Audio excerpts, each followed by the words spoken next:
এদিকে টানা বৃষ্টিতে জলমগ্ন বারাসাত পৌরসভার ৪ নম্বর ওয়ার্ডের লোকনাথ সরণি সহ বিস্তীর্ণ এলাকা।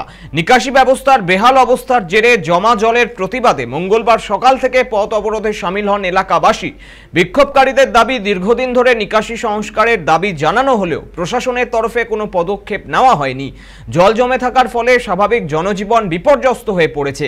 সেই কারণেই এদিন বারাসাত থেকে ব্যারাকপুরগামী গুরুত্বপূর্ণ রাস্তায় প্রায় ২ ঘন্টা অবরোধ করেন স্থানীয়রা। অবরোধের জেরে যান চলাচল সম্পূর্ণ স্তব্ধ হয়ে পড়ে। চরম দুর্ভোগের শিকার হন স্কুল পড়ুয়া থেকে অফিস যাত্রীরা। শুরু হয় যাত্রীদের মধ্যে ক্ষোভ। পথ চলতি মানুষের সঙ্গে অবরোধকারীদের বচসা ও ধাক্কাধাক্কিও হয় বলে খবর। পরিস্থিতি নিয়ন্ত্রণে আনতে ঘটনাস্থলে আসে পুলিশ। প্রশাসনের তরফে বিক্ষোভকারীদের আশ্বস্ত করা হলেও সমস্যা না মেটা পর্যন্ত আন্দোলন চালিয়ে যাওয়ার হুঁশিয়ারি দেন স্থানীয়রা। তবে এলাকাবাসীর প্রশ্ন, বর্ষা শুরু হওয়ার আগেই কেন ব্যবস্থা নেওয়া হয়নি?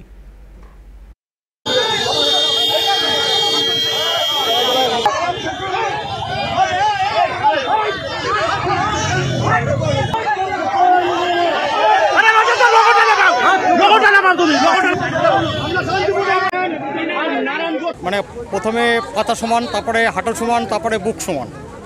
পুরো এলাকায় জল, অন্য কোথাও সব ফাঁকা, পরিষ্কার টনটনে। পুরো এলাকা ডুবে বাড়ি ছেড়ে ম্যাক্সিমাম ১৫০ লোক পালিয়েছে।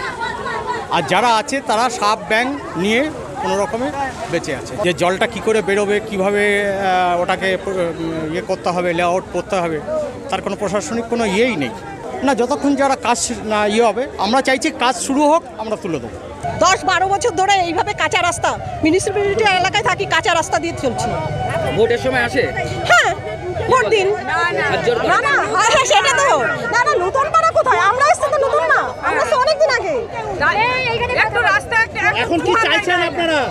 এখন জলটা বন্ধ হোক, মানে ভেতরে যেন জল না আসে, আমাদের পাড়ায় না ঢোকে, আর জল বেরোনোর ব্যবস্থা করা হোক।